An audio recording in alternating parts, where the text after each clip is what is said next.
দাঁড়াও, ফেসবুকে নাম চেঞ্জ করছো? হ্যাঁ। তা আবার 1 মিনিটে? আমি দেখিয়ে দিচ্ছি কি করে নাম চেঞ্জ করতে হয়।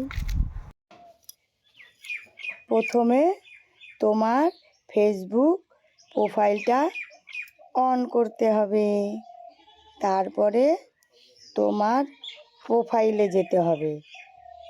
তারপরে দেখো এখানে সেটিংস অপশান আছে, এই সেটিংসটা ক্লিক করতে হবে।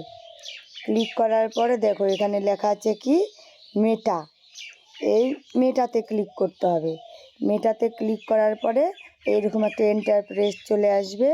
দেখো প্রোফাইল, এই প্রোফাইলে ক্লিক করব। প্রোফাইলে ক্লিক করার পরে দেখো এইরকম একটা ইন্টারফেস আসবে, ফেসবুক অ্যান্ড ইনস্টাগ্রাম। যদি তোমার ফেসবুকের সঙ্গে ইনস্টাগ্রাম লিঙ্ক থাকে তাহলে ফেসবুক ইনস্টাগ্রাম দুটাই আসবে, আর যদি না থাকে তাহলে আসবে না। এই প্রোফাইলটাতে ক্লিক করব।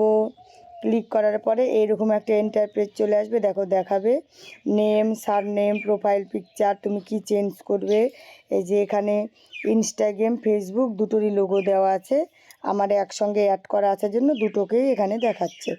এবার যেহেতু আমার টপিক হচ্ছে আমি নাম চেঞ্জ করব, তাই নামের এখানে ক্লিক করে দেব। দেওয়ার পরে দেখো আবার একটা ইন্টারফেস চলে এলো।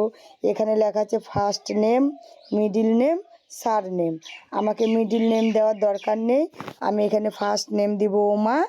আমি আগে থেকেই দিয়েছি, ওই জন্য আর দিলাম না, তোমাদেরকে বোঝানোর জন্য বলছি। তোমরা যদি নাম দিতে চাও তো এখানে তোমাদের নামটা দেবে, আর মিডিল নেম দেওয়ার দরকার নেই, সার নেমে দিবে তোমাদের যেটা টাইটেল।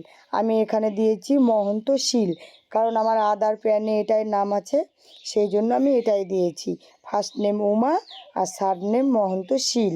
যখন তোমরা দিবে ভালো করে বানানগুলো দেখে নিয়ে দেবে, কারণ একবার দেওয়ার পরে তুমি যদি ক্লিক করে দাও, এই দেখো নিচে লেখা আছে এগেন্স ফর 60 দিনের মধ্যে তুমি কিন্তু আর চেঞ্জ করতে পারবে না।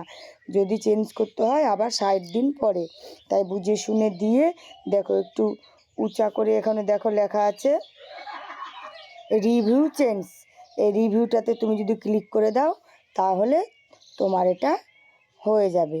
ওই জন্য বুঝে শুনে সব কিছু ঠিকঠাক দিয়ে রিভিউটা ক্লিক করে দিবা, তোমার নাম চেঞ্জ হয়ে যাবে। বুঝতে পারলে? হ্যাঁ ঠিক আছে, সবাই এইভাবে করবে।